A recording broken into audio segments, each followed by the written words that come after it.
स्वागत है आपका। ब्रेक के बाद अगली खबर की ओर आपको लिए चलते हैं। अमेरिका के खिलाफ जल्द ही सीधा सैन्य मोर्चा खुल सकता है। दरअसल अमेरिका ने वेनेजुएला के खिलाफ अपने युद्धपोत रवाना कर दिए हैं और यहां ड्रग कार्टेल के खिलाफ कार्रवाई की शुरुआत होने वाली है। लेकिन वेनेजुएला ने भी अमेरिकी सेनाओं के खिलाफ हथियार उठाने के संकेत दे दिए हैं और अपने हथियार तैनात कर लिए हैं। ऐसे में जल्द ही अमेरिका को एक ऐसे युद्ध में भाग लेना पड़ सकता है जिसमें अमेरिकी सेना सीधी लड़ाई लड़ेगी। ये रिपोर्ट देखिए। 6 महीने में 6 युद्ध रुकवाने का दावा करने वाले अमेरिका के राष्ट्रपति डोनाल्ड ट्रंप के खिलाफ युद्ध का नया मोर्चा खुलता दिखाई दे रहा है। उन्होंने वेनेजुएला के पास ड्रग कार्टेल के खिलाफ अभियान छेड़ा तो वेनेजुएला के राष्ट्रपति ने भी बराबर का जवाब देने की तैयारी की है। ट्रंप के निर्देश पर अमेरिका ने 3 विध्वंसक युद्धपोत वेनेजुएला की समुद्री सीमा के निकट रवाना कर दिए हैं, जिनके अगले 36 घंटों में पहुंचने की संभावना है। इन युद्धपोतों में यूएसएस ग्रेवली, यूएसएस जेसन डनहम और यूएसएस सैमसन शामिल हैं। इन युद्धपोतों के अलावा कई P-8 समुद्री गश्ती विमानों, युद्धपोतों और कम से कम एक हमलावर पनडुब्बी को भी तैनात किया जा रहा है। इस सैन्य तैनाती में करीब 4000 अमेरिकी नौसैनिक और नाविक शामिल हैं। अमेरिका की इस आक्रामक पहल के जवाब में वेनेजुएला के राष्ट्रपति निकोलस मादुरो ने अपने देश की रक्षा के लिए मोर्चा संभाल लिया है। उन्होंने देश की जमीन, समुद्र और आकाश की रक्षा के लिए 45 लाख से अधिक मिलिशिया की तैनाती का ऐलान किया है। मादुरो ने कहा है कि वेनेजुएला की संप्रभुता से किसी हालत में समझौता नहीं किया जाएगा और अमेरिका की हर चुनौती का माकूल जवाब दिया जाएगा। ट्रंप और मादुरो की दुश्मनी कोई नई नहीं है। अभी हाल ही में मादुरो पर ड्रग माफिया का आरोप लगाते हुए उनके ऊपर $5 करोड़ का इनाम घोषित किया गया था। ट्रंप के पहले कार्यकाल में अमेरिका की एक अदालत में मादुरो और उनके सहयोगियों पर नार्को आतंकवाद और कोकीन आयात की साजिश के आरोप में मुकदमा दर्ज किया गया था। तब उन पर $1.5 करोड़ का इनाम रखा गया था, जिसे बाइडेन प्रशासन ने बढ़ाकर $2.5 करोड़ कर दिया था। मादुरो 2013 से वेनेजुएला की सत्ता में बने हुए हैं। अमेरिका, यूरोपीय यूनियन और लैटिन अमेरिकी देश उन पर चुनावों में धोखाधड़ी का आरोप लगाते रहे हैं। 2024 में हुए राष्ट्रपति चुनाव में इन देशों ने मादुरो पर धांधली का आरोप लगाया था। जो इनाम मादुरो पर रखा गया है, इतना इनाम अमेरिका ने 9/11 हमलों के बाद ओसामा बिन लादेन की गिरफ्तारी पर रखा था। अमेरिका की ये सैन्य तैनाती दक्षिण अमेरिका में कई देशों के लिए चिंता का विषय बन गई है। कई पड़ोसी देशों ने ट्रंप प्रशासन के इस कदम की आलोचना करते हुए इसे एक संप्रभु देश के आंतरिक मामलों में हस्तक्षेप बताया है। जानकारों का मानना है कि अगर ये टकराव बढ़ा तो इससे पूरे लैटिन अमेरिकी क्षेत्र में अस्थिरता फैल सकती है।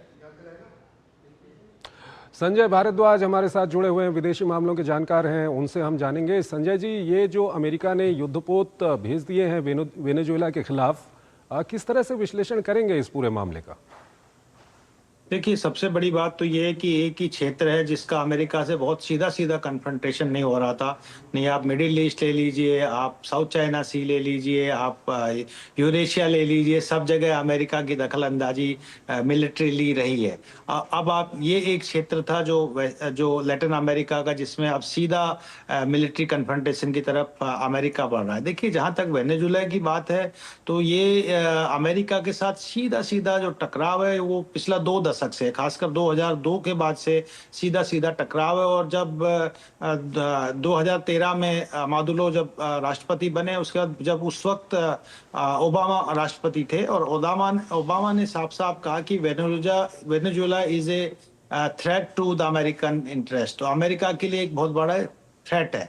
और उसका जो बहाना जो अमेरिका इनके लिए कर रहा है, वो कभी ह्यूमन राइट्स की बात करता है, कभी ड्रग ट्रैफिकिंग और जो कोकीन ट्रैफिकिंग, और उस तरीके से आरोप लगाता है कि अमेरिका में जो भी जिस तरीके के हिंसक घटनाएं होती है उसमें इस तरीके के जो ट्रैफिकिंग्स होती हैं ड्रग्स की, वो बहुत बड़ी जिम्मेदार है। बेसिकली जो असली लड़ाई है कि यहाँ पर अमेरिका अपना लोकतांत्रिक लिबरल डेमोक्रेटिक पार्टी के व्यक्ति को राष्ट्रपति बनाना चाहते हैं, क्योंकि जो मादुला है वो कम्युनिस्ट पार्टी और लेफ्ट ओरिएंटेड पार्टी है और वो एक तरीके से सेमी डिक्टेटोरियल रेजिम है। अभी मादुला तीसरी बार राष्ट्रपति बने और उसके चुनाव पे हर तरीके के क्वेश्चन मार्क किए जाते हैं। तो अमेरिका का न केवल स्ट्रेटेजिक, इकोनॉमिक, पॉलिटिकल इंटरेस्ट भी वेनेजुएला में है, और वो चाहते हैं ठीक कि है। जैसे भी इनको इनको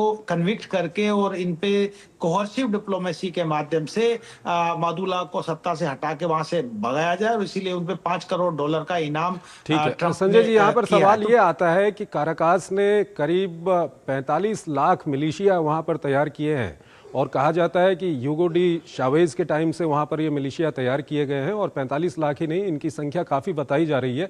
ऐसे में क्या आने वाले दिनों में अमेरिका को की सेनाओं को या अमेरिका की नौसेना जो वहाँ पर पहुंची हुई है, इनको एक युद्ध का सामना करना पड़ सकता है वहाँ पर? देखिए, निश्चित रूप से अगर जनसंख्या की दृष्टि से देखते हो तो वेनेजुएला की जो जनसंख्या है वो 3 करोड़ के लगभग है।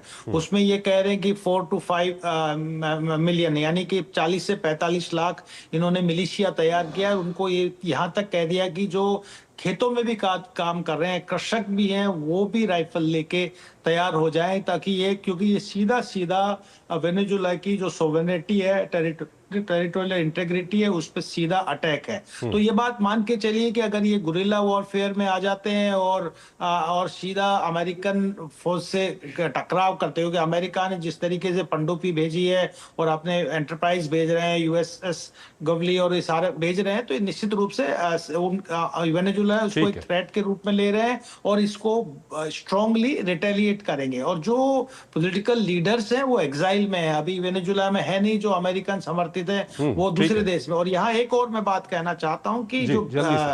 मैक्सिको है, उन्होंने भी साफ साफ कह दिया है कि ये इस तरीके के दबाव और इंटरफेरेंस हम वेनेजुएला में नहीं करेंगे, हमारा कोई नेक्सस नहीं है, कोई ड्रग कार्टेल नहीं है। तो इस तरीके से अमेरिका की नीति को वो भी अप्रूवल नहीं दे रहे हैं। तो बिल्कुल, मैक्सिको है, निश्चित रूप से कोलंबिया अमेरिका है, को ये सब समझना देश चाहिए। हैं जो विरोध कर रहे हैं वहाँ पर। संजय जी, बहुत बहुत धन्यवाद आपका हमारे इस कार्यक्रम में जुड़ने के लिए, और दोनों ही महत्वपूर्ण नमस्कार। विषयों पर अपना महत्वपूर्ण विश्लेषण हमारे दर्शकों के साथ साझा करने के लिए।